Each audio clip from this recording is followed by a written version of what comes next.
Hello everyone. तो अब हम लोग स्टार्ट करने जा रहे हैं पीरियोडिक प्रॉपर्टीज़ के साथ। जेई मेन सीरीज़ का थर्ड वीडियो ये रहेगा, पीरियोडिक प्रॉपर्टीज़। इसमें जो कंटेंट हम लोगों ने कवर किया है वो एनसीईआरटी फोकस्ड है। एनसीईआरटी में जो इम्पॉर्टेंट बातें लिखी हैं वो कवर किया है। इसमें ध्यान ये रखिएगा कि जो ट्रेंड्स वाला पार्ट है वो एनसीईआरटी में ब्लॉक्स के अंदर ही ज़्यादा दे रखा है, यहाँ पे कम दे रखा है। तो अब हम लोग स्टार्ट करते हैं पीरियोडिक प्रॉपर्टीज के साथ। इसमें पहला जो दिया है वो दिया है इवोल्यूशन ऑफ पीरियोडिक टेबल के बारे में, कि हम कैसे पीरियोडिक टेबल तक पहुंचे। उसमें सबसे पहला दिया है डोबनियर-स्ट्राइड। अगर आप डोबनियर-स्ट्राइड की बात करेंगे, क्या होता है, atoms with similar properties are arranged in group of 3। बहुत कम ही एलिमेंट्स उस समय तक पता थे, उनको 3-3 के ग्रुप में अरेंज किया और उसने ये ऑब्जर्व किया कि जो बीच वाला एलिमेंट है उसका एटॉमिक मास बाकी दोनों के एवरेज या ऑलमोस्ट एवरेज के इक्वल आता है। ये उसने ऑब्जर्व किया कि जो बीच वाला एलिमेंट है उसका एटॉमिक मास बाकी दोनों के एवरेज के, जो एक्सट्रीम वाले दोनों हैं उनके एवरेज के इक्वल आता है या अप्रॉक्सीमेटली इक्वल आता है। जैसे कि for example lithium, sodium, potassium, ये 7 एटॉमिक मास वाला है, ये 39 वाला है, तो बीच वाले का 23 आ गया। ऐसे ही कुछ ट्राइड्स उसने बना के दिए जिसमें हम लोग ऐसा ऑब्जर्व कर पा रहे थे, बट बहुत कम ही एलिमेंट्स पे ये लग पाया, तो इसको हम लोगों ने डिस्कार्ड कर दिया। नेक्स्ट आया कॉनकोतस ने एक सिलेंड्रिकल पीरियोडिक टेबल बना के दिया। ध्यान से देखिएगा, made a cylindrical table of elements, plotted elements spirally around a cylinder by increasing atomic weight। इसको टेल्यूरिक हेलिक्स भी कहते हैं, ध्यान रखिएगा, बिकॉज इसमें जो सेंट्रल एलिमेंट है that is tellurium. Tellurium was in the middle, ये ध्यान रखिएगा, इसको टेल्यूरिक हेलिक्स भी कहते हैं। थर्ड आया न्यूलैंड्स लॉ ऑफ ऑक्टेव। तो न्यूलैंड ने क्या देखा कि जैसे म्यूजिक में 8th note is the repetition, है ना, जैसे हम लोग सारे गामा करते हैं, तो ऑब्वियसली हिंदी वाला तो वहां नहीं रहा होगा, वहां उनका अपना है म्यूजिकल नोट्स। तो जैसे म्यूजिक में 8th note is the repetition, वैसे ही उसने ऑब्जर्व किया कि एलिमेंट्स में भी 8th एलिमेंट पे रिपीटिशन आ रहा था। जैसे कि लिथियम 1 2 3 4 5 6 7, 8th पे वापस कौन आ गया, सोडियम। और लिथियम और सोडियम का प्रॉपर्टी उसने ऑब्जर्व किया कि काफी मैच कर रहा है, और अगर प्रॉपर्टी काफी मैच कर रहा है तो उसने बोला रिपीटिशन आ रहा है 8th एलिमेंट पे। बट ऑब्वियसली इसमें भी बहुत सारा फ्लॉ है। जैसे कि फ्लॉ क्या है, ये सिर्फ कैल्शियम तक ही ऑब्जर्व हो पाया, उसके आगे ऑब्जर्व नहीं हुआ। और inert gas were not included, उस समय तक पता भी नहीं थे ज्यादा इनर्ट गैसेस के बारे में, but inert gases were not included. अगर उसको इंक्लूड करते तो सोडियम 9th एलिमेंट हो जाता। तो न्यूलैंड्स लॉ ऑफ ऑक्टेव भी फेल हो गया, क्योंकि ये भी बहुत ही लिमिटेड यूज के साथ आता है। ठीक है, आगे चलते हैं। अगला है लोथर-मेयर्स कर्व। लोथर-मेयर ने प्लॉट किया कुछ फिजिकल प्रॉपर्टीज को, such as atomic volume, melting point, boiling point against atomic weight. याद कर लीजिएगा, ये पूछ सकता है कि लोथर-मेयर ने कौन से प्लॉट्स बनाए, atomic volume, melting point, boiling point etcetera against atomic wait. उसमें जो सबसे पॉपुलर है वो है atomic volume versus atomic mass curve. इस तरह का कुछ कर्व आता है, वैसे तो काफी हैप्पैजार्ड होता है और आप हर एलिमेंट का पोजीशन उस पर याद नहीं रख सकते हैं, और ये इसका एक मेजर फ्लॉ है। लेकिन जो कुछ बेसिक ऑब्जर्वेशंस आते हैं वो यहां मैंने प्लॉट करके दिखाया है। अल्कली एलिमेंट्स पीक पे हैं, डिसेंडिंग पोजीशन पे कौन है, अल्कलाइन अर्थ है। डिसेंडिंग पोजीशन मतलब हो गया ये वाला डिसेंडिंग पोजीशन, देखिए beryllium, magnesium, calcium, strontium, barium. Descending position पे कौन है, अल्कलाइन अर्थ है। पीक पे कौन है, अल्कली है। और असेंडिंग पोजीशन पे कौन है, हैलोजन है। असेंडिंग पे देखिए fluorine, chlorine, bromine, iodine. Ascending पे हैलोजन, डिसेंडिंग पे अल्कलाइन अर्थ, और पीक पे कौन है, अल्कली मेटल है। बस इतना याद इसमें रख लीजिएगा। नेक्स्ट आया मेंडलीव्स पीरियोडिक टेबल। यहां जाके पहली बार हम लोगों ने सिस्टमैटिक तरीके से काफी अच्छा अरेंजमेंट कर लिया था, बट जो लॉ था वो थोड़ा यहां पे गड़बड़ हो गया है, जिसको हम आगे जाके मॉडिफाई कर लेंगे। तो इसने क्या बोला, properties of the elements are periodic function of their atomic weight. Atomic weight के अकॉर्डिंग आपको प्रॉपर्टीज मिलेंगी, मतलब just increasing order of atomic weight में अगर आप एलिमेंट्स को अरेंज कीजिएगा तो आपको पीरियोडिसिटी दिखेगी। जैसे कि ये इंपॉर्टेंट है, ये एनसीईआरटी में भी दे रखा है, वेरी इंपॉर्टेंट। आयोडीन का एटॉमिक मास कम होता है टेल्यूरियम से, लेकिन प्रॉपर्टीज को मैच करने के लिए टेल्यूरियम के बाद आयोडीन को रखा गया था। सेम विद कोबाल्ट एंड निकल। कोबाल्ट और निकल अगर आप एक्चुअल इसका मास देखिएगा तो कोबाल्ट का मास निकल से थोड़ा ज्यादा है, लेकिन अगेन प्रॉपर्टीज को मैच करने के लिए कोबाल्ट को पहले रखा गया, निकल को बाद में रखा गया। ये ध्यान रखिएगा, कहीं कहीं पे एटॉमिक मास के ऑर्डर को नहीं भी फॉलो किया गया है टू मेंटेन प्रॉपर्टीज। इस पे क्वेश्चन आ सकता है। कुछ नए एलिमेंट्स को प्रिडिक्ट भी किया इसने बोला कि यहाँ पे एलिमेंट्स होने चाहिए, उस समय तक डिस्कवर्ड नहीं थे, बाद में मिले वो एलिमेंट्स, जैसे कि गैलियम और जर्मेनियम। ये एलिमेंट्स उस समय तक डिस्कवर्ड नहीं थे, बट उसने प्रिडिक्ट किया और उनके लिए गैप छोड़ दिया, उनका नाम भी दे दिया। पूछ सकता है गैलियम को क्या लिखा था, एका एल्यूमिनियम, और जर्मेनियम को क्या लिखा था, एका सिलिकॉन, और उनके लिए गैप छोड़ दिया। बाद में वो एलिमेंट डिस्कवर हुए और जो प्रॉपर्टीज भी उसने प्रिडिक्ट करी थी वो जब हमने एलिमेंट डिस्कवर किया तो काफी हद तक मैच हो गया। जैसे एनसीईआरटी में ये टेबल दे रखा है और यहाँ पे प्रिडिक्टेड क्या था और मिला क्या उसको कंपेयर भी करके दिखाया है। एटॉमिक वेट उसने एक्सपेक्ट किया था कि 68 होगा, it was found to be 72 सोचा था जर्मेनियम का, एका सिलिकॉन का, जर्मेनियम का 72.6 मिला, तो काफी क्लोज है। अगर आप देखिएगा तो काफी क्लोज आपको दिखेगा, जो उसने प्रिडिक्ट किया था और जो एक्चुअली मिला, दैट वाज वेरी क्लोज। तो ये है मेंडलीव्स टेबल जो उसने बनाया। अब मेंडलीव्स पीरियोडिक टेबल में कुछ और भी चीजें होती हैं, इसमें सब ग्रुप का भी आइडिया दिया गया है। एक ग्रुप के अंदर सब ग्रुप्स भी होते हैं, तो ध्यान रखिएगा। वैसे अगर आप मेंडलीव्स पीरियोडिक टेबल को देखिएगा तो इसके अंदर 1 से लेके 7 तक जो ग्रुप्स हैं उनके अंदर दो दो सब ग्रुप होता है, 1A 1B 2A 2B 3A 3B 4A 4B 5A 5B 6A 6B 7A 7B। और ग्रुप 0 में सब ग्रुप नहीं होता है और ग्रुप 8 में भी सब ग्रुप नहीं होता, बट ग्रुप 8 में 3-3 एलिमेंट साथ में लिखे जाते हैं। अब ये सब ग्रुप किस बेसिस पे दिया गया है? अब 1A की जो प्रॉपर्टीज हैं वो 1B की प्रॉपर्टीज से मैच नहीं करेंगी, लेकिन फिर उसको 1A 1B को 1 में क्यों रखा गया है? उनका वैलेंसी मैच करता है।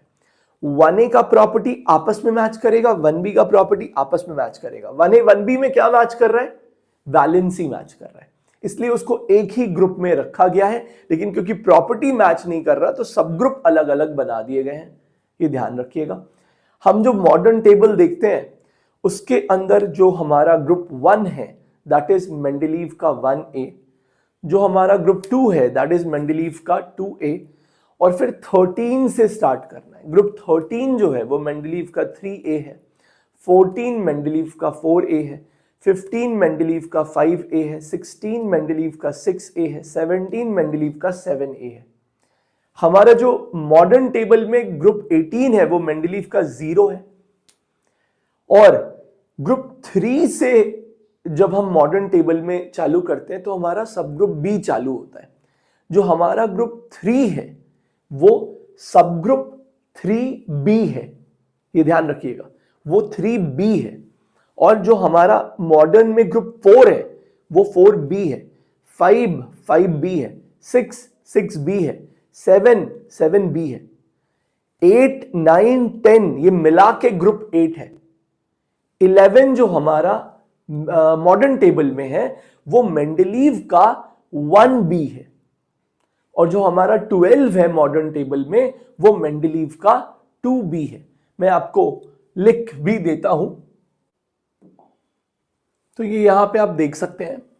जो मॉडर्न का 1 है वो मेंडलीव का 1A है, मॉडर्न का 2 मेंडलीव का 2A है, मॉडर्न का 11 मेंडलीव का 1B है, मॉडर्न का 12 मेंडलीव का 2B है, मॉडर्न का 3 से लेके 7 तक 3, 4, 5, 6, 7 बी है, 8, 9, 10 8 है, और यहाँ ऊपर में सारा ए ग्रुप है और 18 ग्रुप 0 है मेंडलीव का।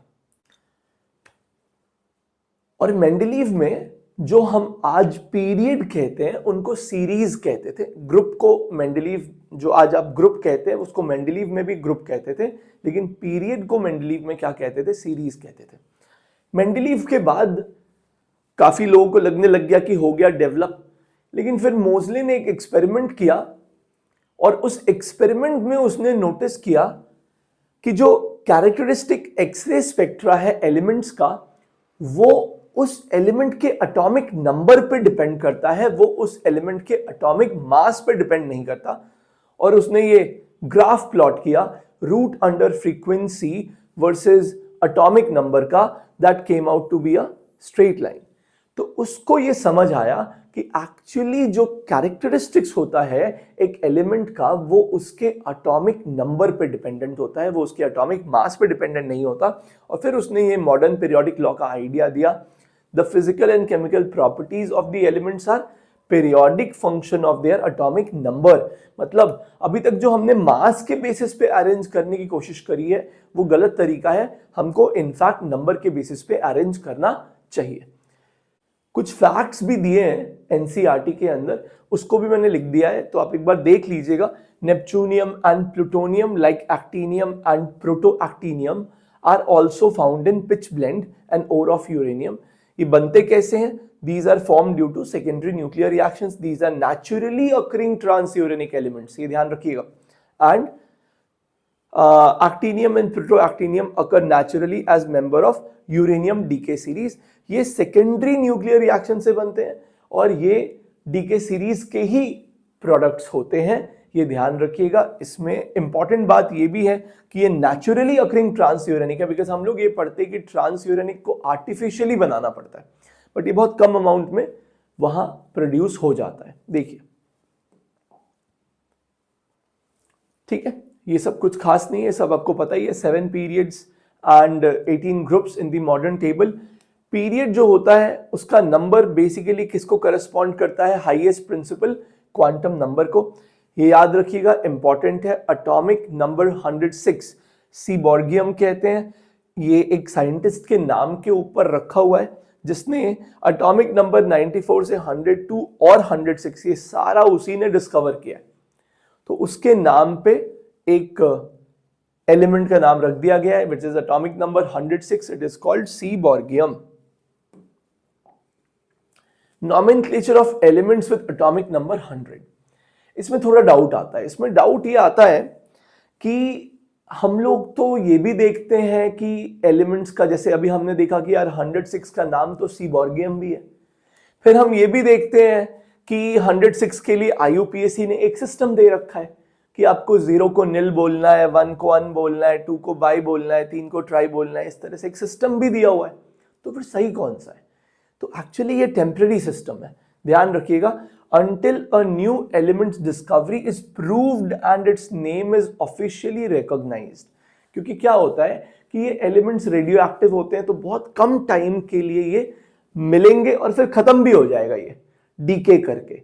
तो आपको उतने देर में उसको कैरेक्टराइज करना है, प्रॉपर्टीज उसके डिफाइन करने हैं, फिर पीयर रिव्यू होगा, लोग देखेंगे, कहेंगे कि हाँ इसने सही काम किया है कि नहीं किया है।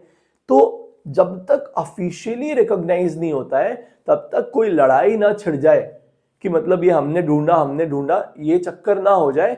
इसके लिए एक टेम्पररी सिस्टम बना दिया गया नॉमेनक्लेचर का। जब एक बार ऑफिशियली रिकॉग्नाइज हो जाएगा कि इसने डिस्कवर किया है तो वो जैसा चाहे उसका नाम रख सकता है, ठीक है। तो टेम्पररी सिस्टम है और तरीका ऐसे इस नाम को लिखा गया। इसमें बहुत डाउट भी रह जाता है कि हेक्स के बाद इसको हेप्ट क्यों नहीं कर दिया, इसको सेप्ट क्यों किया, क्योंकि ऑर्गेनिक में तो हेप्ट कर देते हैं। तो एक्चुअली क्या है कि एलिमेंट्स को तो सिंबल के फॉर्म में रिप्रेजेंट कीजिएगा।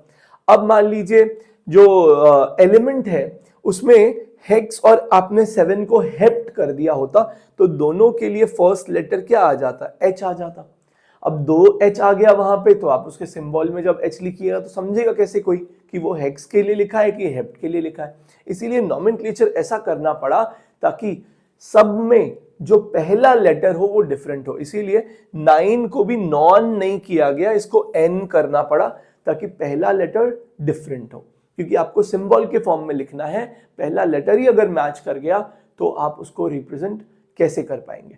जैसे मान लीजिए आपको बोला 106, तो आप इसको कैसे लिखने वाले हैं, 1 के लिए U, 0 के लिए N और 6 के लिए H, और पूरा नाम लिखना है तो अनिल हेक्सियम। ट्रांजिशन सीरीज हम जानते हैं 3D 4D 5D। 3D series कौन से पीरियड में हम फिल करते हैं, 4th पीरियड में, 4D 5th पीरियड में और 5D 6th पीरियड में। इनर ट्रांजिशन सीरीज किसको कहते हैं, 4F 5F, 4F lanthanoid series, 5F actinoid series. कुछ कुछ एलिमेंट के पोजिशनिंग को थोड़ा सा मैनेज भी किया गया है प्रॉपर्टी को मैच करने के लिए। जैसे कि हीलियम हो गया, तो हीलियम क्या है 1s2, लेकिन इसका पोजिशनिंग जो है ये होना चाहिए था s ब्लॉक में, लेकिन इसका पोजिशनिंग कहां किया गया है, p ब्लॉक में, प्रॉपर्टीज को मैच करने के लिए। Hydrogen can be placed in either group 1 और ग्रुप 17। हम लोगों को पता है कि दोनों से उसका प्रॉपर्टी थोड़ा थोड़ा मैच करेगा, क्योंकि एक इलेक्ट्रॉन को लूज भी कर सकता है और गेन भी कर सकता है। हम लोग ने इसीलिए उसको सेपरेटली प्लेस कर दिया है at the top of the periodic table, और इसीलिए जब ग्रुप 1 की प्रॉपर्टीज को डिस्कस करते हैं तो उसमें हाइड्रोजन को यूज नहीं करते हैं। ब्लॉक्स के करस्पॉन्डिंग कुछ प्रॉपर्टीज मेंशन करिए। एस ब्लॉक में 2 ग्रुप होता है, एल्कली मेटल और alkaline earth metal. Alkali metal का कॉन्फ़िगरेशन NS1, ये ग्रुप 1 के मेंबर्स हैं, और यहाँ पे NS2 ये ग्रुप 2 के मेंबर्स है। ध्यान रखिएगा, बेरिलियम एल्कलाइन अर्थ मेटल नहीं है। ग्रुप 1 का ऑक्सीडेशन स्टेट किसी भी कंपाउंड में +1 होगा और ग्रुप 2 का +2 होगा। These are very reactive metals, low ionization enthalpy, अभी आगे देखेंगे। इनका मेटलिक नेचर बहुत ज्यादा होता है और रिएक्टिविटी भी बहुत ज्यादा होता है, और ये दोनों डाउन द ग्रुप बढ़ता है, ध्यान रखिएगा। Compounds of S block elements are predominantly ionic. They can lose the electron very easily, और ये आयनिक कंपाउंड बनाना प्रेफर करते हैं। लिथियम और बेरिलियम के कंपाउंड्स कोवैलेंट हो सकते हैं, ठीक है। बेरिलियम के तो बहुत सारे कोवैलेंट कंपाउंड्स होते हैं, मोस्टली कोवैलेंट ही होते हैं। लिथियम के कोवैलेंट और आयनिक दोनों टाइप के कंपाउंड्स मिल सकते हैं। सॉफ्ट मेटल्स होते हैं, impart colour to their flame. आपने फ्लेम टेस्ट के बारे में सुना होगा, बेरिलियम और मैग्नीशियम को छोड़ के सब फ्लेम में कलर इम्पार्ट करते हैं। They are very good reducing agents. अपने को पता है कि lithium is the best reducing agent, क्योंकि उसका ऑक्सीडेशन पोटेंशियल सबसे हाई है। हाई रिएक्टिविटी की वजह से इनको स्टोर करना भी बहुत क्रूशियल है, क्योंकि अगर आप इसको हवा में रख देंगे तो ये मॉइस्चर से जो एटमॉस्फेयर में अवेलेबल है उससे भी रिएक्ट कर जाएगा। तो इसीलिए इनको केरोसिन ऑयल में डिप करके रखा जाता है, और क्योंकि लिथियम लाइट होता है वो केरोसिन ऑयल में फ्लोट करने लगेगा, तो उसको पैराफिन रैपर्स में रैप करके रखा जाता है। पी ब्लॉक एलिमेंट्स, एक चीज एनसीईआरटी में लिखा है, थोड़ा सा डिबेटेबल भी है, बट ध्यान रखिएगा, एनसीईआरटी में लिखा है कि एस ब्लॉक और पी ब्लॉक को कलेक्टिवली रिप्रेजेंटेटिव एलिमेंट या मेन ग्रुप एलिमेंट कहते हैं। बट बहुत सारी बुक्स में ऐसा भी लिखा है कि नोबल गैस को रिप्रेजेंटेटिव एलिमेंट नहीं कहते। अब ये दोनों बात ध्यान रखिएगा, एनसीईआरटी में यही लिखा है, एस ब्लॉक और पी ब्लॉक को कलेक्टिवली उसने क्या लिखा है, रिप्रेजेंटेटिव एलिमेंट लिखा है, क्योंकि नोबल गैस फंक्शनैलिटी के हिसाब से रिप्रेजेंटेटिव एलिमेंट से मैच नहीं करता है, क्योंकि नोबल गैस रिएक्टिव नहीं होता है फुल्ली फिल्ड कॉन्फ़िगरेशन की वजह से। ग्रुप 16 को चाल्कोजेन कहते हैं, ये सब आप पहले भी देख चुके हैं। इनका आयनाइजेशन एनर्जी एस ब्लॉक से ज्यादा होगा पी ब्लॉक वालों का, क्योंकि ये राइट साइड में है, और आप जब टेबल में राइट में जाते हैं तो साइज घटता है, इलेक्ट्रॉन पास आता है न्यूक्लियस के, इलेक्ट्रॉन को निकालना क्या हो जाता है, मुश्किल हो जाता है, तो आयनाइजेशन एनर्जी बढ़ जाता है। ये एलिमेंट्स हैं, इनको याद रखने के लिए निमोनिक्स आपने याद किए होंगे, जैसे कि बाल गंगाधर, इंडियन तिलक, कहे शिवजी, सुनो पार्वती, न्यूजीलैंड, पाकिस्तान, ऑस्ट्रेलिया, सब भिखारी, उससे टेपो, और ये 2 सीरीज मुझे ऐसे ही याद हो जाता है, बट आप चाहिए तो कुछ निमोनिक्स आप याद कर सकते हैं। वैसे इसमें निमोनिक्स का बहुत ज्यादा यूज नहीं आता है, क्यों नहीं आता है? क्योंकि इसमें कॉन्फ़िगरेशन में कोई एब्सर्डिटी नहीं है। डी ब्लॉक और एफ ब्लॉक का जो कॉन्फ़िगरेशन है थोड़ा एब्सर्ड हो सकता है। एब्सर्ड मतलब याद करना पड़ सकता है आपको, और वो हम लोग यहां पे नहीं देखेंगे, जो जिस ब्लॉक का है उसको वहीं पे कवर करेंगे। ठीक है, पी ब्लॉक हमने कुछ वीडियो लेक्चर्स जो हम लोगों ने ऑलरेडी पोस्ट किए उसमें कॉन्फ़िगरेशन डिस्कस नहीं किया है, बिकॉज कॉन्फ़िगरेशन में कोई प्रॉब्लम ही नहीं है। जो नॉर्मल कॉन्फ़िगरेशन होता है, इसका NS2NP1, इसका NS2NP2, इसका NS2NP3, इसका NS2NP4, इसका NS2NP5, इसका NS2NP6। तो जो नॉर्मल कॉन्फ़िगरेशन है उसमें कोई डिसरप्शन कहीं है ही नहीं, तो आपको याद करने की कुछ इसमें जरूरत नहीं है। डी ब्लॉक एलिमेंट्स, ग्रुप 3 से ग्रुप 12 तक जो एलिमेंट्स होते हैं उनको डी ब्लॉक कहते हैं। Filling of inner D orbitals, यहां पे आप वैलेंस शेल का डी ऑर्बिटल फिल नहीं करते, उसके अंदर वाले शेल का डी ऑर्बिटल फिल करते हो, जबकि एस और पी में आप वैलेंस शेल का एस और पी फिल कर रहे थे। यहां पे जो आप डी फिल करते हो वो अंदर वाले शेल का करते हो, ये ध्यान रखिएगा। अंदर वाले शेल को क्या बुलाते हैं? पेनल्टीमेट शेल, ध्यान रखिएगा। These are all metals. P block थोड़ा सा यूनिक है। P block contains metal, it contains non metal, it contains metalloid. S block में भी सिर्फ मेटल होते हैं, डी ब्लॉक में भी सिर्फ मेटल होते हैं, एफ ब्लॉक में भी सिर्फ मेटल होते हैं। ठीक है, they form coloured ions, they exhibit variable oxidation state. S block में आपने देखा फिक्स्ड ऑक्सीडेशन स्टेट है, पी ब्लॉक भी वेरिएबल ऑक्सीडेशन स्टेट दिखाता है, डी ब्लॉक भी दिखाता है, पैरामैग्नेटिज्म दिखा सकता है। Some ions will be there from d block जिनके पास अनपेयर्ड इलेक्ट्रॉन होगा, और अनपेयर्ड इलेक्ट्रॉन जिसके पास होता है उसको पैरामैग्नेटिक कहते हैं, और वो वीकली अट्रैक्टेड होता है मैग्नेटिक फील्ड में। यूज्ड एज कैटलिस्ट, आपने ऑलरेडी हाइड्रोजनेशन वगैरह में इनको कैटलिस्ट की तरह काफी यूज कर रखा है।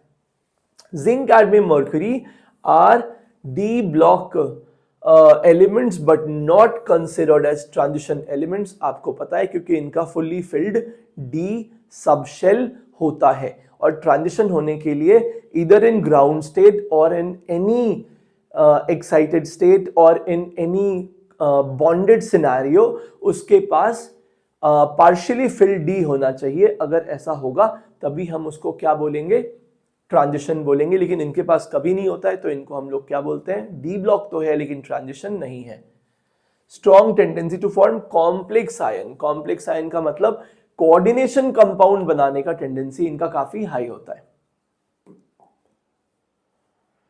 एफ ब्लॉक, इसको इनर ट्रांजिशन कहते हैं।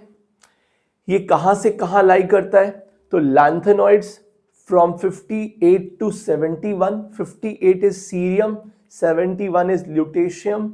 Actinoid from 90 to 103, 90 is thorium, 103 is lawrencium.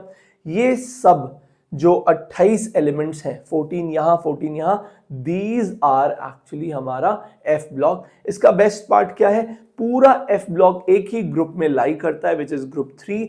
ये लाई करते हैं पीरियड 6 में, और ये लाई करते हैं पीरियड 7 में। What is the general configuration?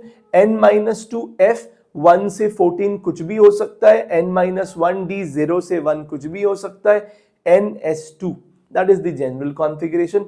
Exactly हर एक एलिमेंट का जो कॉन्फ़िगरेशन है डी ब्लॉक और एफ ब्लॉक का, वो उस ब्लॉक में कवर करेंगे, चिंता मत कीजिए।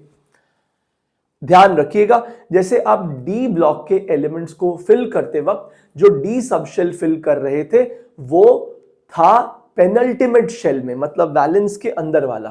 यहां जो आप एफ फिल करेंगे वो वैलेंस के अंदर वाले का भी अंदर वाला होगा, and that is called anti penultimate shell. Chemistry of early actinoids is more complicated than chemistry of lanthanoids. Lanthanoids का अच्छा क्या बात होता है कि ये एक फिक्स्ड ऑक्सीडेशन स्टेट या उसी के आसपास के ऑक्सीडेशन स्टेट्स दिखाते हैं, and the most common oxidation state for lanthanoids is +3। लेकिन एक्टिनॉइड्स में वेरिएबल ऑक्सीडेशन स्टेट दिखता है, और इस वजह से थोड़ा उनको पढ़ना कॉम्प्लेक्स होगा। एफ ब्लॉक में कवर करेंगे। After uranium elements are called transuranic, all actinoids are radioactive. Radioactive होते हैं सारे के सारे एक्टिनॉइड्स, ध्यान रखिएगा। चलिए, तो एफ ब्लॉक तक यही है। डायगोनल रिलेशनशिप आपने सुना होगा, लिथियम और मैग्नीशियम का प्रॉपर्टी मैच करता है। लिथियम का प्रॉपर्टी अपने ग्रुप के एलिमेंट से ना मैच करके किससे मैच करता है? मैग्नीशियम से। बेरिलियम का किससे मैच करता है? एल्यूमिनियम से। बोरोन का किससे मैच करता है? सिलिकॉन से। अपने वालों से ना मैच करके डायगोनली मैच करता है due two identical charge by size ratios, या और भी वेरियस रीजंस होते हैं, तो वो हम लोग ग्रेजुअली कवर करेंगे। लिथियम, बेरिलियम, बोरोन को ब्रिज एलिमेंट्स भी कहा जाता है। अब हम लोग आ जाते हैं मेटल्स कौन कौन से हैं, नॉन मेटल्स कौन कौन से हैं और मेटलॉइड्स कौन कौन से हैं। इस बात पे कंफ्यूजन है इसके अंदर। कंफ्यूजन है एनसीईआरटी की वजह से। एनसीईआरटी ने देखिए यहां पे क्या किया है कि मेटलॉइड यहां ये वाले दे दिए। रुक जाइए, मैं कलर चेंज कर लेता हूं पेन का। तो यहां पे मेटलॉइड दिया है silicon, germanium, arsenic, antimony, tellurium, polonium, एस्टेटिन। ये मेटलॉइड दे दिए हैं। ये जो ग्रीन वाले हैं ये नॉन मेटल दे दिए हैं, और ये ब्लू और ये वाले सारे ये सब क्या दे दिए हैं? ये सब मेटल्स दे दिए हैं। ठीक है, ये जो हीलियम, नियॉन, ये सब है, ये सब नॉन मेटल है। ये सब कहाँ है? नॉन मेटल है। ये बोरोन वाला उस साइड में चला गया। अब यहां प्रॉब्लम क्या है कि यहां पे कुछ और दिया है और ब्लॉक्स में कुछ और दिया है, और आपको मानना किसको सही है? ब्लॉक्स वाले को ही सही मानना है। तो ये पूरी तरह से सही नहीं है। ऑब्वियसली इसमें कंफ्यूजन सिर्फ इसी में रहता है कि मेटलॉइड कौन है, क्योंकि अपने को पता है कि D block, S block, F block ये तो मेटल है। तो पढ़ना क्या है आपको? पी ब्लॉक में ही तो सीखना है ना, कौन मेटल, कौन नॉन मेटल, कौन मेटलॉइड। और आपको पता है कि मेटलॉइड ही डिवाइड करेगा मेटल और नॉन मेटल को, तो मेटलॉइड कौन है अगर ये पता चल जाए तो काम हो जाएगा। तो ब्लॉक्स के अंदर से जब मैंने डेटा निकाला तो उसमें सिर्फ ये 5 ही मेटलॉइड दिए हैं, ध्यान रखिएगा। Germanium, arsenic, selenium, antimony, tellurium, यही सिर्फ मेटलॉइड में दिया है ब्लॉक्स के अंदर। तो आप इसी को याद रखिएगा, क्योंकि अगर क्वेश्चन आता है तो ब्लॉक वाले को ज्यादा एक्यूरेट माना जाएगा। ये 4 aluminium, gallium, indium, thallium, tin, lead, bismuth, polonium, ये मेटल्स हैं। और जो ऊपर वाले बच गए ये सारे नॉन मेटल्स हैं। ये यहां से लेके ये सारे क्या है? नॉन मेटल्स हैं, याद रख लीजिएगा। मेटल्स में मोस्टली सॉलिड होते हैं। मर्क्यूरी लिक्विड होता है रूम टेम्परेचर पे, आपको पता है। गैलियम और सीजियम का मेल्टिंग पॉइंट काफी कम होता है, और समर में ये भी आपको लिक्विड में ही मिलेगा। Generally, they have high melting and boiling point. They are good conductors of heat and electricity. Malleable होता है, ductile होता है। ये सब किसकी बात हो गई? मेटल की। Non-metals generally have low melting and boiling point except boron and carbon. Boron और कार्बन का melting point ज्यादा होता है। Within non-metals, reactivity decreases down the group. Important point है। मेटल जब हम लोग एस ब्लॉक पढ़ रहे थे वहां पे मेटलिक कैरेक्टर भी डाउन द ग्रुप बढ़ रहा था, रिएक्टिविटी भी बढ़ रहा था, लेकिन यहां रिएक्टिविटी डाउन द ग्रुप घट रहा है, ऐसा लिखा है एनसीईआरटी में। फिर आ जाता है determination of position in periodic table. Elements का पोजीशन कैसे पता लगाएंगे अगर अपने को क्वेश्चन में एटॉमिक नंबर दिया हो? सबसे पहले पीरियड नंबर निकालना बहुत आसान है। आप कॉन्फ़िगरेशन लिखिए, वहां पे जो हाईएस्ट प्रिंसिपल क्वांटम नंबर मिलेगा वही पीरियड नंबर होगा। ग्रुप नंबर सबसे आसान है एफ ब्लॉक का। अगर एफ ब्लॉक है तो ग्रुप नंबर क्या होगा? 3 होगा। उसके बाद एस ब्लॉक भी काफी आसान है। अगर वैलेंस शेल में एक एस में इलेक्ट्रॉन है तो ग्रुप 1, और एस में 2 इलेक्ट्रॉन है तो ग्रुप 2 हो जाएगा। P block elements in last P subshell में 12 ऐड कर देना है, और D block electrons in n-1 dth subshell में 2 ऐड कर देना है, आपको ग्रुप नंबर मिल जाएगा। प्रैक्टिस के लिए मैंने 2 दे रखे हैं, आप करके आंसर भी दे रखा है, पीरियड नंबर और ग्रुप नंबर का मैच कर लीजिएगा। आगे चलते हैं। अब हम लोग आ जाते हैं जो ट्रेंड्स जो 4 दिए हैं एनसीईआरटी के अंदर, एटॉमिक रेडियस, दूसरा है आयनाइजेशन एंथैल्पी, तीसरा है इलेक्ट्रॉन गेन एंथैल्पी और चौथा है इलेक्ट्रोनेगेटिविटी। तो जो इसकी बात करी गई है उस पर थोड़ा डिस्कशन कर लेते हैं। पहला देखिए एटॉमिक रेडियस। 3 टाइप का एटॉमिक रेडियस पहले उन्होंने इंट्रोड्यूस कर दिया है, कोवैलेंट रेडियस, मेटालिक रेडियस और वैन डर वाल रेडियस। कोवैलेंट रेडियस कहां पे हम पढ़ते हैं? जहां कोवैलेंट बॉन्डिंग होती है। जिन एलिमेंट्स के बीच में कोवैलेंट बॉन्डिंग हो गई, आपने क्या करना है? इंटरन्यूक्लियर डिस्टेंस निकालना है और उसका बिटवीन 2 एटम्स और उसका आधा कर देना है, तो आपको क्या मिल जाएगा? कोवैलेंट रेडियस मिल जाएगा। बहुत सिंपल है। जैसे यहां पे ये ओवरलैप हुआ है, इसका मतलब क्या हो रहा है? यहां पे कोवैलेंट बॉन्डिंग ही हो रही है। कोवैलेंट बॉन्डिंग हो रही है तो ये जो आपने न्यूक्लियस टू न्यूक्लियस डिस्टेंस निकाला, अब आप इसका क्या कर दीजिए? आधा कर दीजिए। जब आप इसका आधा कर देंगे then that will be called covalent radius. बहुत सिंपल है। सिमिलरली अगर मेटालिक बॉन्डिंग हो रही है तो आप अगेन इंटरन्यूक्लियर डिस्टेंस निकाल के आधा कर दीजिए, मेटालिक रेडियस हो जाएगा वो।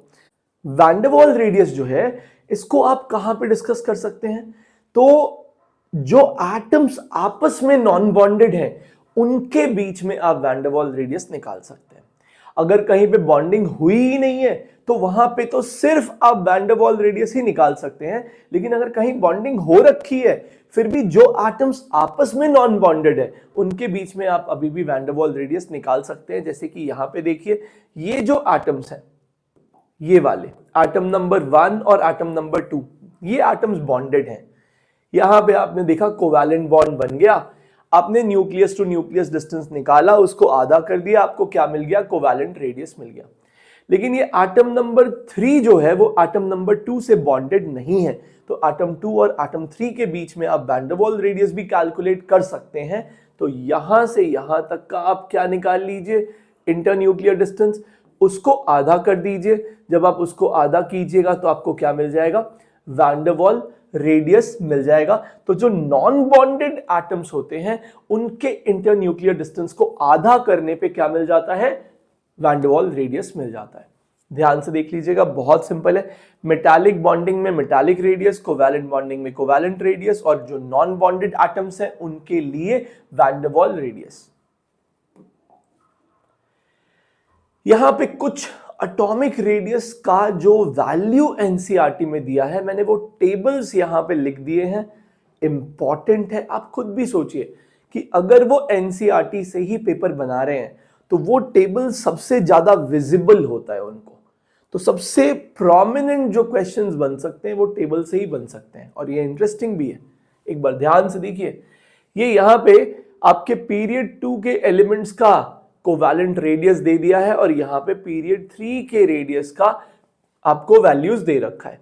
आप देखिएगा, आपको इतना तो पता ही है, इसमें तो कोई डाउट नहीं है कि जब हम पीरियड में राइट में जाते हैं तो साइज घटता है, तो वो तो दिख ही रहा है, वो तो काइंड ऑफ ऑब्वियस है कि ठीक है, राइट में गए तो साइज घट रहा है, ऑब्वियस है।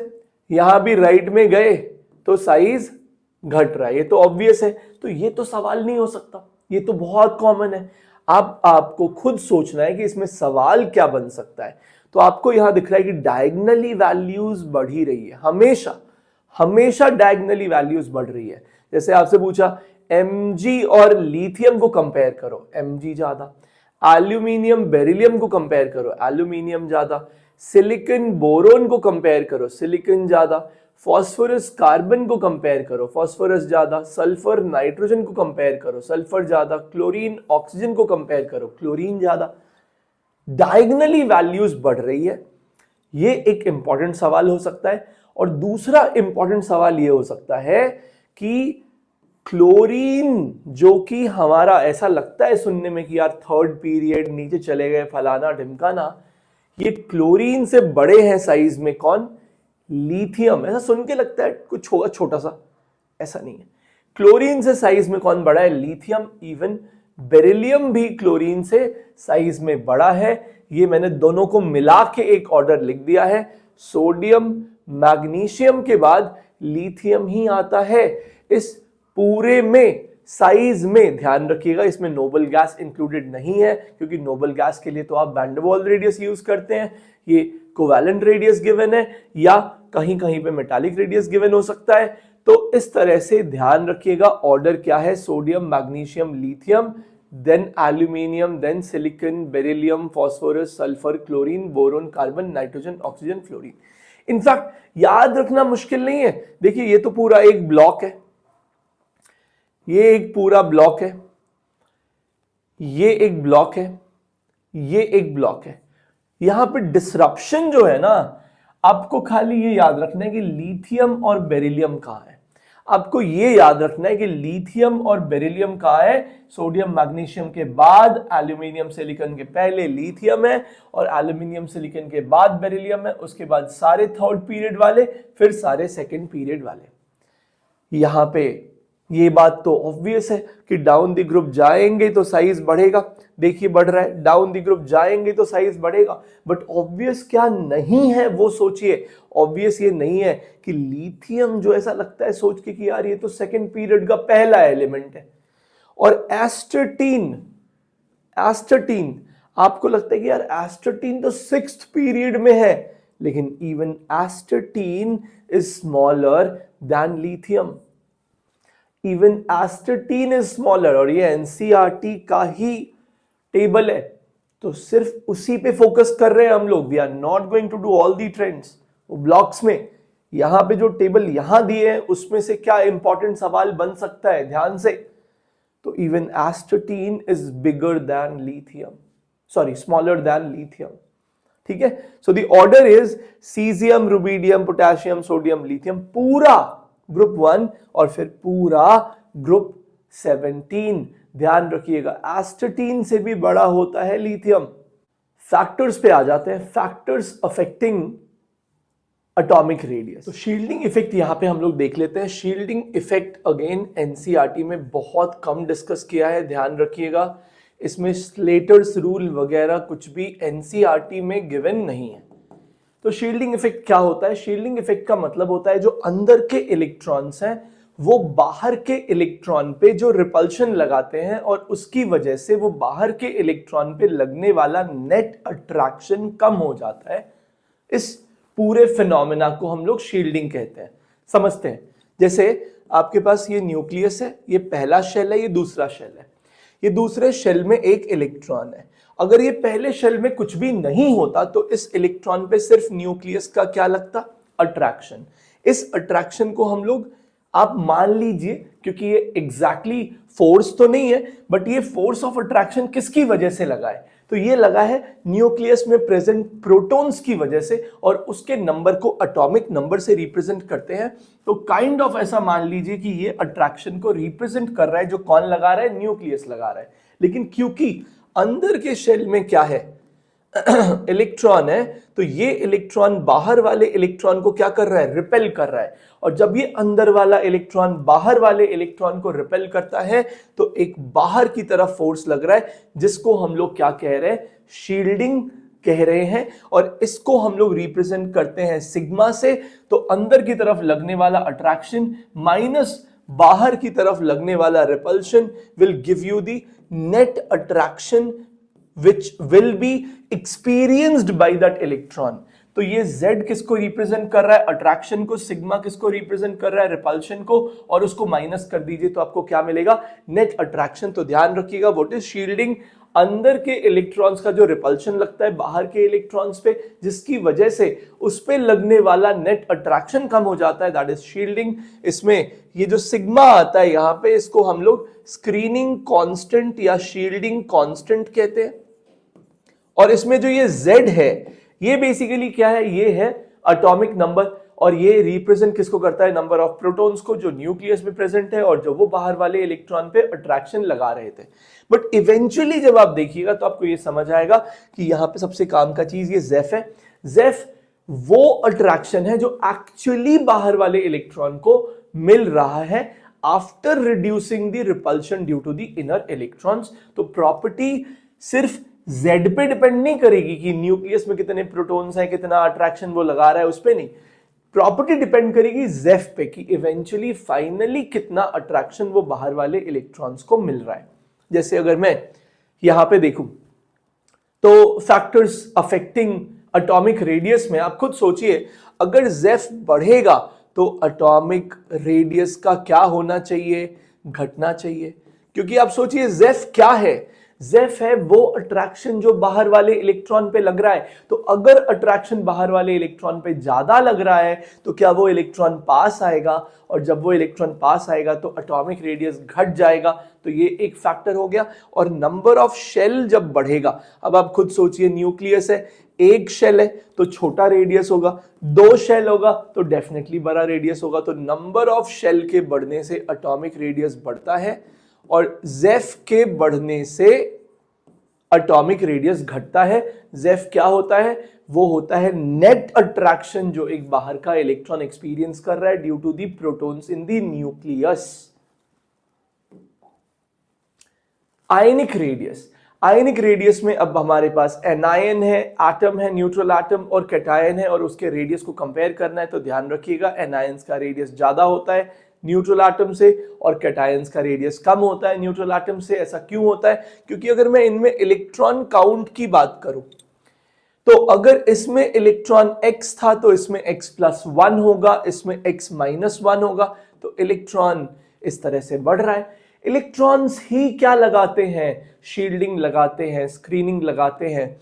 तो अगर मैं यहां पे सिग्मा की बात करूं, शील्डिंग की बात करूं, तो ज्यादा इलेक्ट्रॉन ज्यादा शील्डिंग लगाएगा तो शील्डिंग का ऑर्डर भी ये आ जाएगा। और अब आप खुद सोचिए, अगर शील्डिंग बढ़ेगा तो जेफ घटेगा, और अगर इस वजह से मैं यहां पे जेफ के ऑर्डर की बात करूं तो जेफ का ऑर्डर उल्टा आ जाएगा। और आपको पता है कि जेफ के ज्यादा होने से साइज कम होता है, जेफ के ज्यादा होने से साइज कम होता है। तो आयनिक रेडियस में ध्यान रखिएगा एनायन का रेडियस न्यूट्रल से ज्यादा होता है और न्यूट्रल का रेडियस कैटायन से ज्यादा होता है। यहाँ पे कुछ वैल्यूज एनसीईआरटी में जो दी है मैंने वही लिखा है सिर्फ। F से जब आप F- बना रहे हैं तो आप देख सकते हैं रेडियस डबल से भी ज्यादा हो गया है। And still remember F- is the smallest anion. F- is the smallest anion. It is still 136 picometer. It is the smallest anion. Sodium से जब आप Na+ बना रहे हैं, इलेक्ट्रॉन निकाल रहे हैं, कैटायन बना रहे हैं, तो आपको दिख रहा है कि रेडियस कम हो रहा है। एनायन बना रहे हैं तो आपको दिख रहा है कि रेडियस ज्यादा हो रहा है। अगर मैं आइसो इलेक्ट्रॉनिक स्पीशीज की बात करूं तो आइसो इलेक्ट्रॉनिक स्पीशीज में बहुत सिंपल है। अगर आपका स्पीशीज एनायनिक है तो उसका साइज कैटायन वालों से ज्यादा होना है। जितना ज्यादा नेगेटिव चार्ज है उतना ज्यादा साइज, जितना ज्यादा पॉजिटिव चार्ज है उतना कम साइज। इस तरह से हम लोग आइसो इलेक्ट्रॉनिक स्पीशीज को भी डील कर सकते हैं। यहाँ पे मैंने कुछ वैल्यूज भी, कुछ ऑर्डर्स भी लिख के दिए हैं। बहुत सिंपल ऑर्डर्स है, कुछ भी खास नहीं है। K+, कैल्शियम+2, स्कैंडियम+3 ये तीनों आइसो इलेक्ट्रॉनिक है। तो जैसे जैसे पॉजिटिव चार्ज बढ़ रहा है वैसे वैसे साइज घट रहा है। ये तीनों जो एनायंस दे रखे हैं ये भी आइसो इलेक्ट्रॉनिक है। तो जैसे जैसे नेगेटिव चार्ज बढ़ रहा है वैसे वैसे साइज बढ़ रहा है, ये ध्यान रखिएगा। थर्ड वाला ऑर्डर मैं आपको थोड़ा सा एक्सप्लेन कर देता हूं। Li+, Na+, K+ यहां नीचे आ रहा है, यहां आ रहा है मैग्नीशियम+2, यहां आ रहा है बेरिलियम, यहां आ रहा है एल्यूमिनियम। इस तरह से कुछ एलिमेंट्स आपको दिए हैं। अब आप खुद सोचिए। अच्छा, एक चीज आपको याद भी होगा और हम लोगों ने भी लास्ट स्लाइड में लिखा हुआ है, ये एनसीईआरटी में भी एक टेबल बना के दिया है। चलिए मैं आपको पहले वो टेबल ही दिखा देता हूं।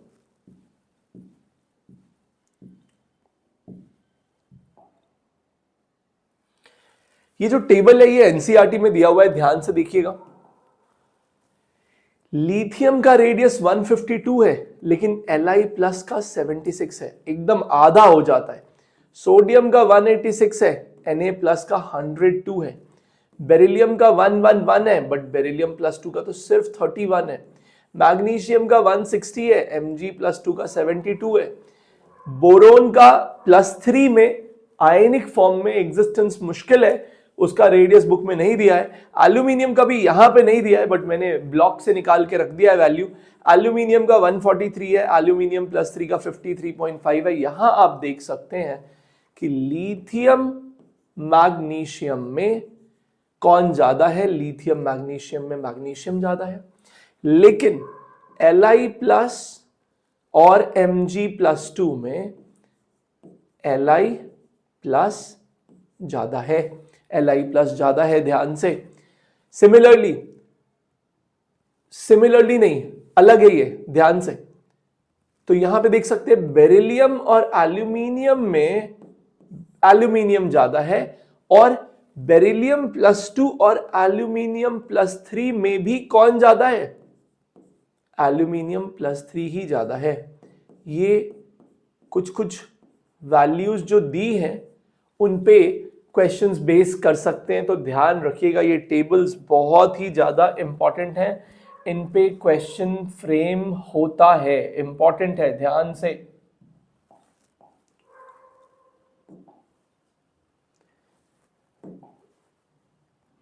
तो Li+ और Mg+2 में ध्यान रखिएगा, Li+ और Mg+2 में ज्यादा रेडियस किसका होता है, Li+ का होता है Mg+2 के मुकाबले। ये ध्यान रखिएगा। K+ का तो Li+ से ज्यादा ही होगा, डाउन दी ग्रुप है। Mg+2 और Al+3 तो आइसो इलेक्ट्रॉनिक है, पॉजिटिव चार्ज के बढ़ने से साइज घटेगा, ये भी सही है। और एल्यूमिनियम +3 और बेरिलियम +2 में अभी मैंने बताया कि एल्यूमिनियम +3 का ज्यादा होता है, ये भी ध्यान रखिएगा। ये तो बहुत ही सिंपल है, डाउन दी ग्रुप रेडियस बढ़ता है, लेकिन ये ध्यान रखिएगा free hydride is bigger then even bromide. Free hydride bromide से भी ज्यादा होता है, ध्यान रखिएगा। अगला आ जाता है आयनाइजेशन एंथैल्पी।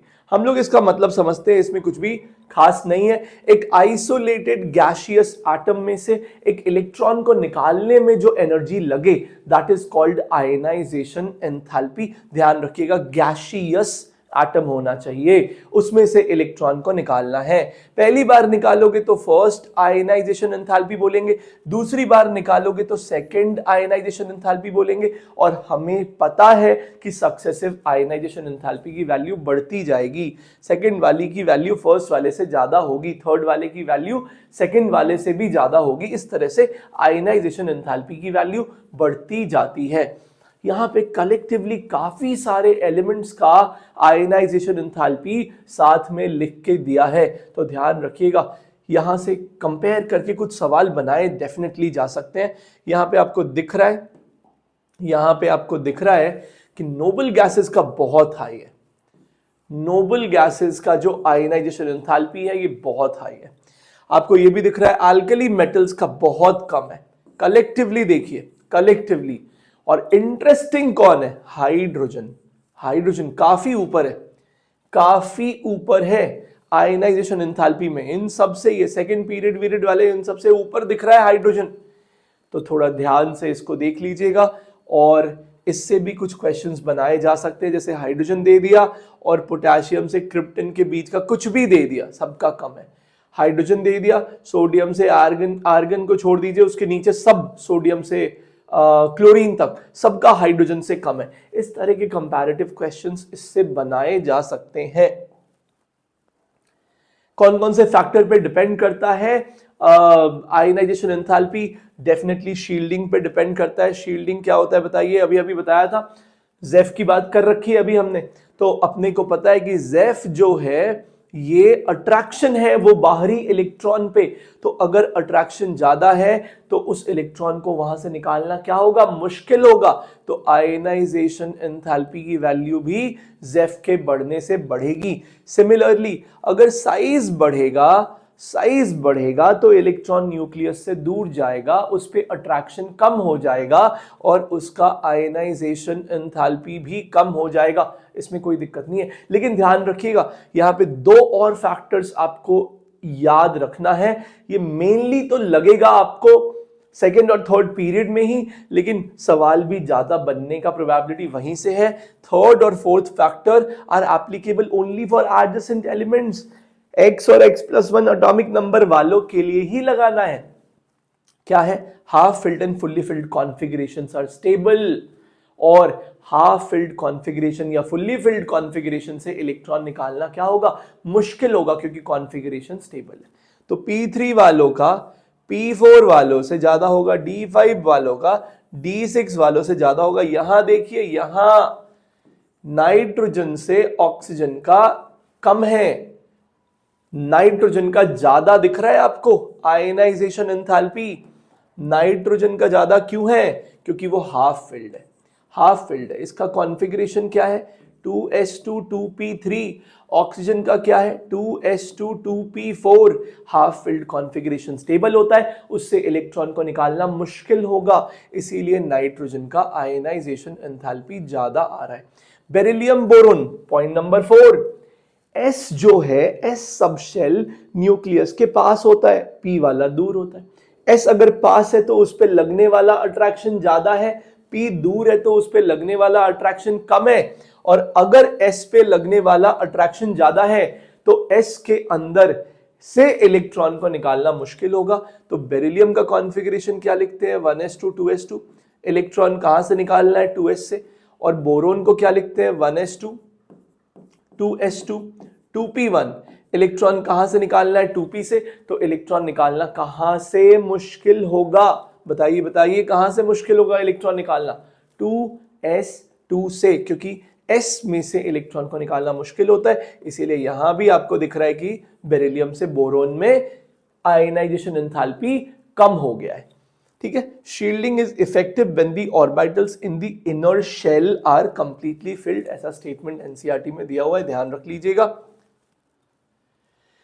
जैसे मैंने अभी बताया already, boron beryllium oxygen nitrogen important है, और उसके बेसिस पे ये पूरे पीरियड 2 का है। आपको पता है राइट साइड में जाते हैं तो साइज घटता है, साइज के घटने से आयनाइजेशन एंथैल्पी बढ़ता है। तो वैसे तो ग्रेजुअली बढ़ना चाहिए था, लेकिन यहां और यहां पे डिसरप्शन आ गया, क्योंकि बेरिलियम में इलेक्ट्रॉन एस से निकलेगा और उसको निकालना मुश्किल है, और नाइट्रोजन में कॉन्फ़िगरेशन क्या है? हाफ फिल्ड है, वो स्टेबल है, उसमें से भी इलेक्ट्रॉन को निकालना मुश्किल होगा। एग्जैक्टली वैसा ही ऑर्डर पीरियड 3 के लिए भी आता है।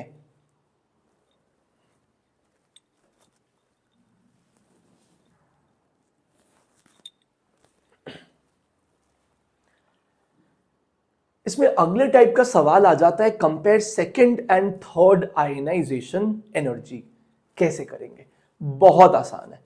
यहां आ जाइए, ये 4 एलिमेंट खाली उठा लीजिए, बस यहां आ जाइए। Carbon, nitrogen, oxygen, fluorine. यहां आ जाइए, यहां आ जाइए, यहां आ जाइए। इसको मैं थोड़ा इरेज कर देता हूं। Carbon, nitrogen, oxygen, fluorine. अब आपसे फर्स्ट आयनाइजेशन एंथैल्पी नहीं, सेकंड आयनाइजेशन एंथैल्पी का ऑर्डर पूछा है। किसका किसका किसका किसका? कार्बन, नाइट्रोजन, ऑक्सीजन, फ्लोरीन, इनका पूछा है। सारे एलिमेंट को सेकंड पूछा है ना, एक एक नीचे ड्रॉप कर लीजिए। कार्बन यहां से उठ के चला गया यहां, ये कार्बन मान लीजिए, ये चला गया कार्बन आपका। ये नाइट्रोजन आ गया यहां पे, ये आ गया नाइट्रोजन। ये ऑक्सीजन चला गया यहां पे, ये चला गया ऑक्सीजन। और ये फ्लोरीन आ गया यहां पे। एक एक ड्रॉप कर लीजिए, काम खत्म, काम खत्म। देखिए, कार्बन यहां आ चुका है, उससे ज्यादा नाइट्रोजन, उससे ज्यादा ऑक्सीजन या फ्लोरीन, फ्लोरीन, और उससे ज्यादा ऑक्सीजन। ऑर्डर क्या आएगा? CnFO, CnFO।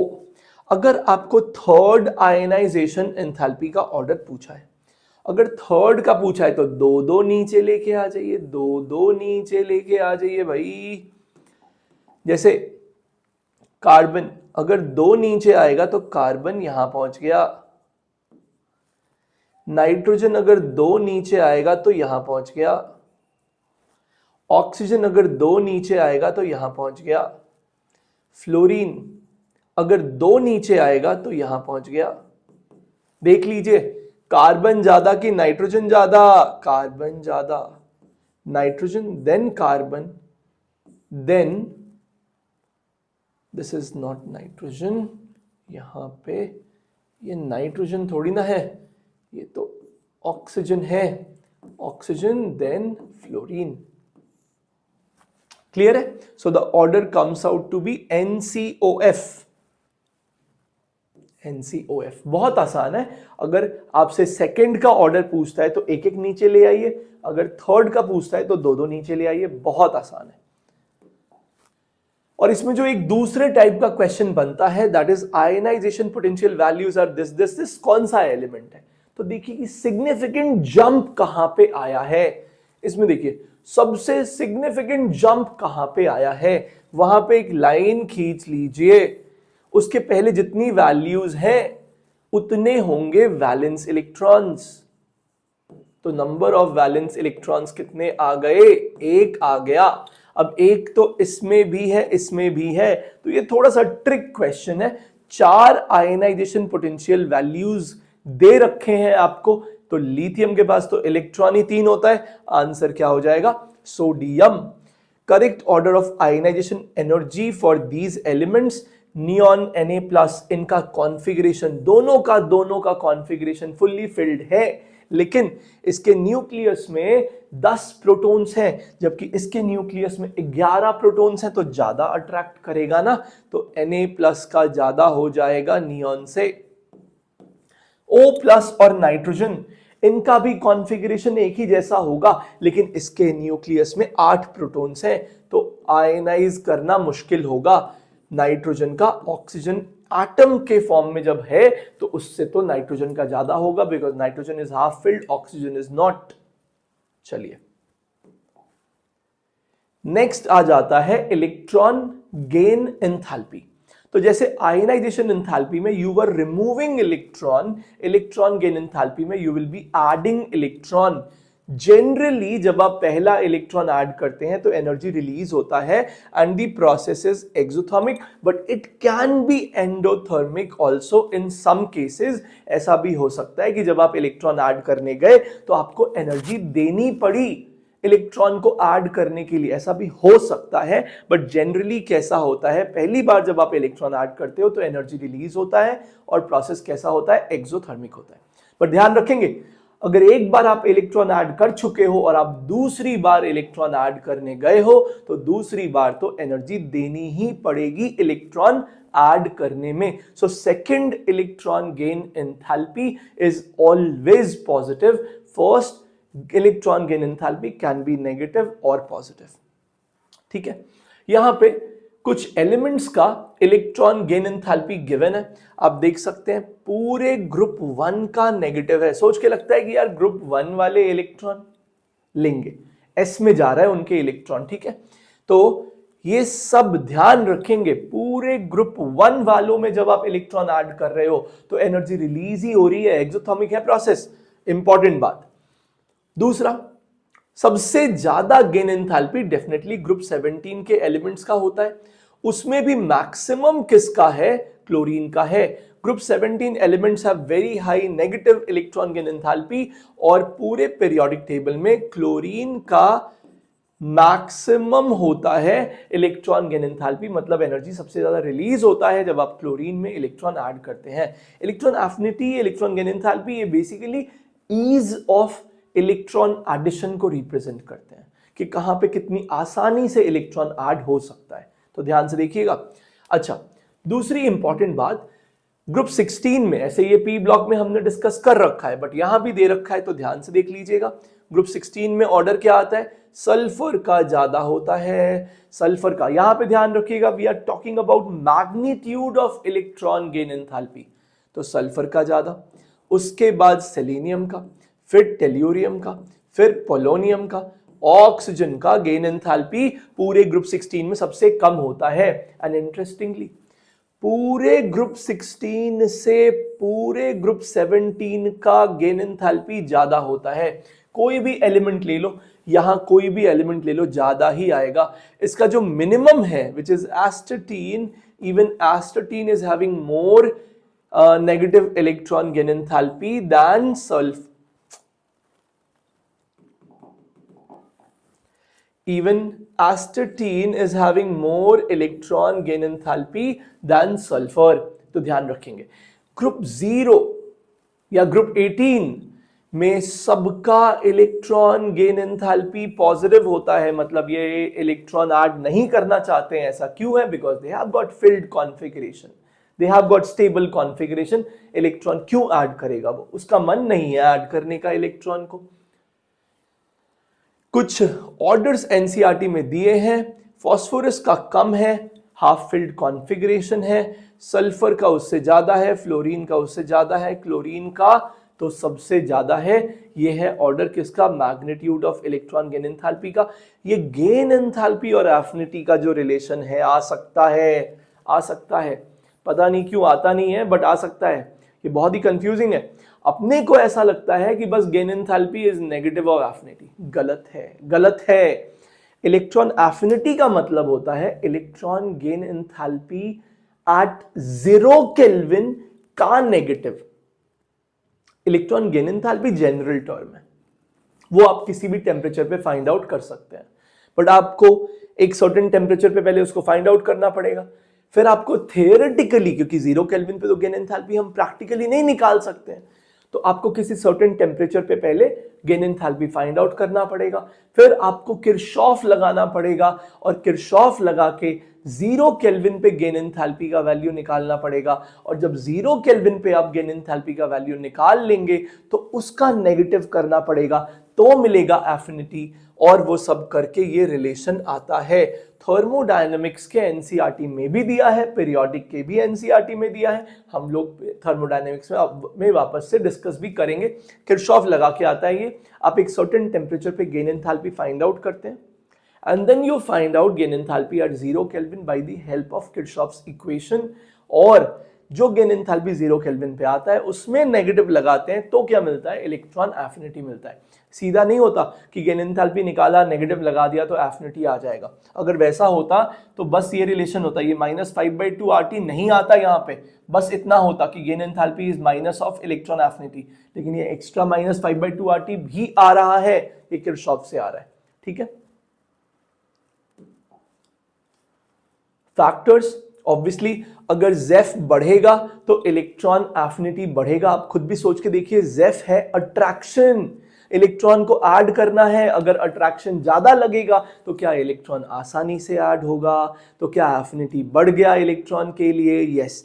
साइज बढ़ने से एफिनिटी कम होगा। ऑब्वियसली ये सब कुछ हर जगह नहीं लगता है, ये सब जनरल फैक्टर्स हैं। कभी कोई लगता है, कभी कोई नहीं भी लग सकता है। तो साइज बढ़ने से एफिनिटी घटता है। लॉजिकली सोचिए, एटम ऑलरेडी बड़ा है तो न्यूक्लियस से जो मेरा इलेक्ट्रॉन अप्रोच कर रहा है वो काफी दूर बैठा है, तो अट्रैक्शन उस पर कम लग रहा है। बट अगर एटम छोटा है तो मेरा जो बाहर वाला इलेक्ट्रॉन अप्रोच कर रहा है वो न्यूक्लियस के पास है, उस इलेक्ट्रॉन पे ज्यादा अट्रैक्शन लग रहा है, तो वो आसानी से ऐड हो सकता है।